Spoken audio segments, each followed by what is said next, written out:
ভাবছিলাম এবার চুলগুলো একটু বাবরি করে রাখবো, স্টাইলটা একটু আলাদা হবে, নিজের একটা নতুন লুক হবে।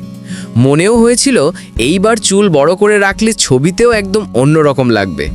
কিন্তু আফসোস, সব পরিকল্পনা শেষ পর্যন্ত ভেসে গেল মহারানীর চাপে।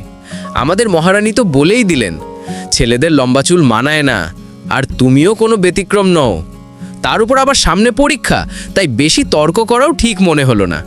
ফলাফল, আজ শুক্রবার সকাল সকাল ঘুম থেকে উঠে সরাসরি সেলুনের দিকে রওনা দিলাম। চুল কাটার সময় মনে হচ্ছিল যেন নিজের একটা ইতিহাস মুছে ফেলছি। কাঁচির কাটার শব্দটা যেন প্রতিটা মুহূর্তে বলছিল, ভাই এবার তুই সাধু না, ছাত্র হবি। যাই হোক, চুলগুলো অবশেষে কেটে ফেললাম। এখন আয়নায় তাকালে নিজেকেই চিনতে একটু কষ্ট হয়, মনে হয় যেন নতুন আমি। তবে ভালো মন্দ সেটা আপনাদেরই বিচার করতে হবে।